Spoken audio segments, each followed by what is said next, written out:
Que están las elecciones de Estados Unidos y el mundo tiene los ojos puestos allí. Bueno, vamos a conversar con quien fuera vicepresidente, embajador de la República Argentina, entre tantos otros cargos, y que, bueno, analiza la política internacional de una manera muy interesante. Estoy hablando del doctor Carlos Rucauf. Doctor, buen día, gracias por atendernos. Al contrario, muy buenos días a usted y a todos sus oyentes. Bueno, doctor, me reí un poquito, pero debe ser mi ignorancia, porque digo, ¿cómo puede ser que Trump dice que ha ganado, pero denuncia fraude? ¿Se puede denunciar fraude teniendo todos los mecanismos del control institucional? Siempre en la historia de la política mundial, el que grita fraude está perdiendo. Es así, sí, porque cuando usted está ganando se calla y festeja. Claro. Yo creo que acá se está dando un fenómeno muy extraño, ¿Sí?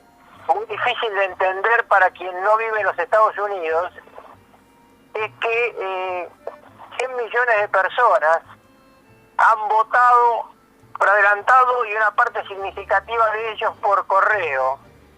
Y entonces, como se hace el conteo por circunscripciones uninominales, están produciéndose desfasajes. Claro. Le doy un ejemplo de desfasaje. Cuando empezó el conteo, estábamos por el 30-35% anoche. Una de las agencias internacionales más importantes, Associated Press, estaba dando 11 puntos arriba a Biden en Texas. Y un colega suyo me llamó y le dije, no se equivoque, en Texas gana Trump. Pero me dijeron, sí, pero no tenga en cuenta usted lo que ve al comienzo de un conteo, porque depende qué circunscripción entra. Claro. En el caso de los estados que aún no aparecen definidos, en los mapas que dan los diarios digitales hoy, Sí. Hay que mirar 4 estados. Esos 4 estados tienen una gran cantidad de votos por correo, y ese voto por correo entra de circunscripciones que son típicamente circunscripciones demócratas. Me refiero fundamentalmente a un estado donde hoy aparece Trump con una ventaja espectacular, que es Pensilvania. Pensilvania es el estado natal de Biden. Claro. Y es además un estado que ha tenido, que ha ganado por muy poco Trump frente a Hillary Clinton, en el momento en el que Trump todavía era una esperanza para lo que se llama el cinturón de óxido de los Estados Unidos, la zona del acero, del hierro, de los autos. Pero, por ejemplo, en algunos de los estados que aún no terminamos de contar, faltan distritos claves. Claro. Entonces yo lo que creo es que vamos a tener todavía durante el día de hoy quizá un poco más de suspenso, en la medida que, por ejemplo, en el estado de Pensilvania se cuentan los votos por correo que lleguen hasta el próximo viernes. Claro. Entonces, digamos, usted no puede dar por cerrado ese estado, salvo que la diferencia sea muy grande la noche de hoy. Claro. Otro estado realmente que aparece hoy, casi terminado el conteo, es en North Carolina. Y resulta que ahí hay una diferencia de un 1%, y falta entrar 3 distritos que habitualmente votan por los demócratas. Por eso yo creo que Trump dice, paren de contar, ya está, terminó, no molesten más con el voto por correo, porque él sabe que el voto por correo lo va a desfavorecer en varios lados. Claro. Esto va a definir la elección para Biden, no lo sabemos, pero lo que está claro es que es muy raro que alguien que esté ganando grite fraude. Claro. Doctor, y lo que sí ya quedó definido es para quién van a ser las cámaras, ¿no? En el Congreso. Mire, en el caso de la Cámara de Representantes, esto claramente no había ninguna duda para nadie, porque ahí pesa mucho el voto popular, y entonces ahí los demócratas van a mantener la Cámara. En el caso del Senado, hay que ver todavía algunas definiciones, porque pese a lo que habitualmente se cree, en Estados Unidos no se vota como acá. Entonces los senadores se votan por separado. Ujú. En el caso específico de Arizona, por ejemplo, Arizona tiene la elección de un senador más, porque murió John McCain. Ah, claro, claro. Y el resultado desfavorable, estruendosamente desfavorable para Trump en Arizona, es en realidad la herencia de su maltrato a un héroe de guerra como John McCain. Claro, claro. Porque si no, es imposible que un Trump que le ganó a Hillary Clinton por 4 puntos hace 4 años pierda en un estado que generalmente vota Colorado y vote y pierda por 2% de los votos. Claro, Eso es, digamos, el fantasma de John McCain. claro, claro. Y lo mismo ocurre, por ejemplo, con otros distritos que a lo mejor los gana Trump para la presidencia, pero hay que ver qué pasa con los senadores. Por ejemplo, Pensilvania, que no sé cómo terminará finalmente, ahí la elección de senadores está muy, muy reñida. Lo mismo ocurre en North Carolina.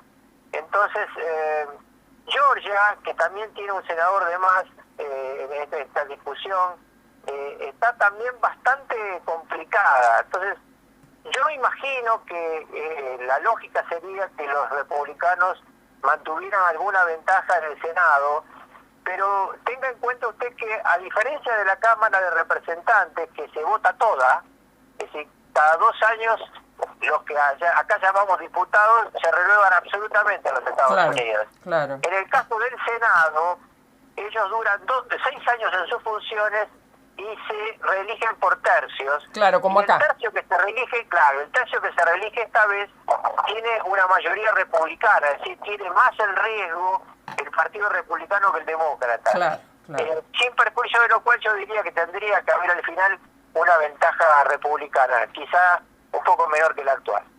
Doctor, ¿qué otra cosa hay que leer de esta elección en Estados Unidos? Sé que también han consultado otro tipo de temas, no sé cuándo se va a conocer, ¿no? Que, digamos, como una lista de prioridades para la gente sobre temas puntuales, creo que como la seguridad y no sé si aparece también el tema del racismo, que se reflotó tanto con Floyd y demás, ¿no?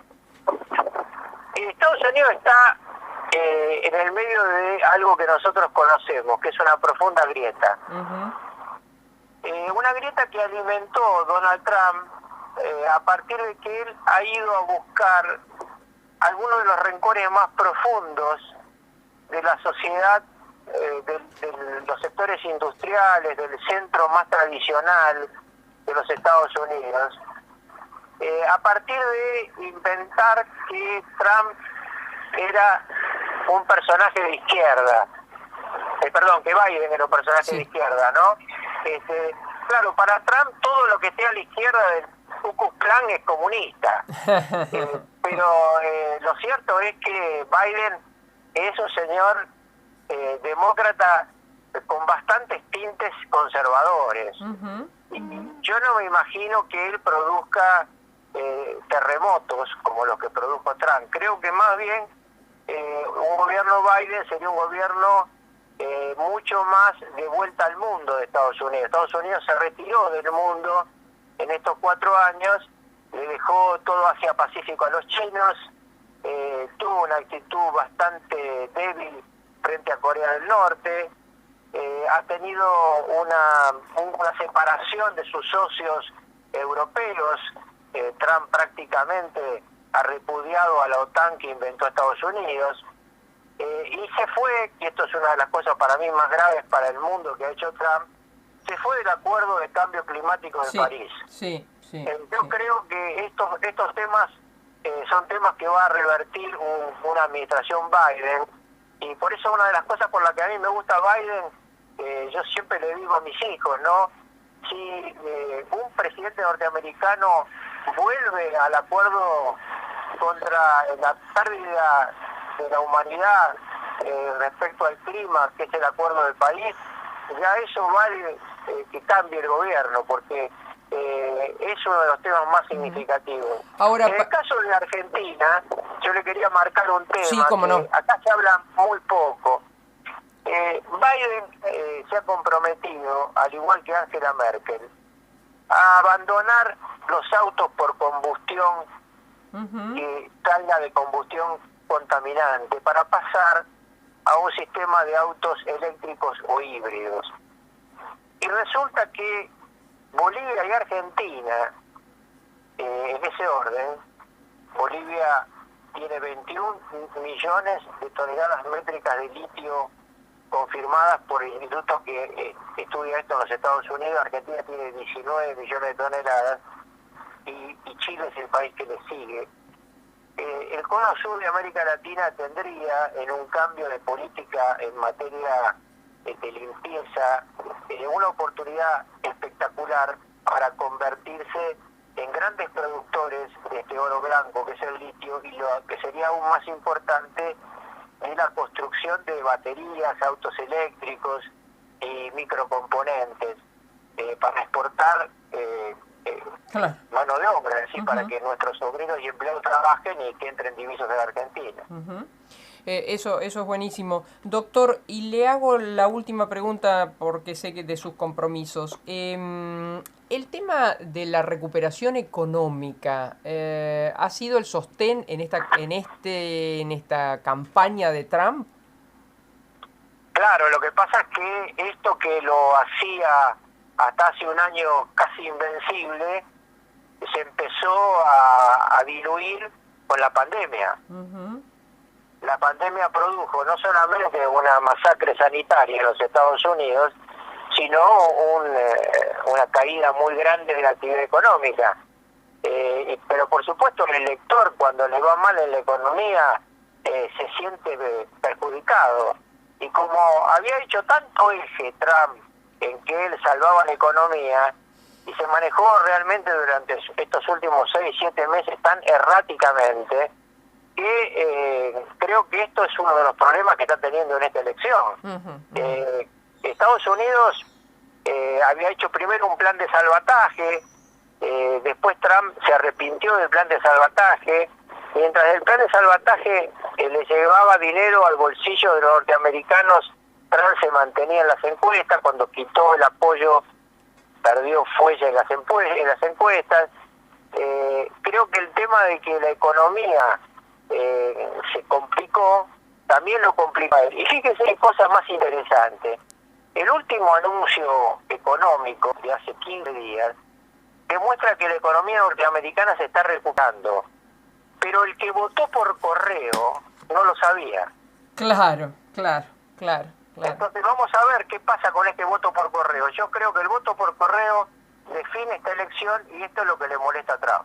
Doctor Rucas, muchísimas gracias, un cariño grande.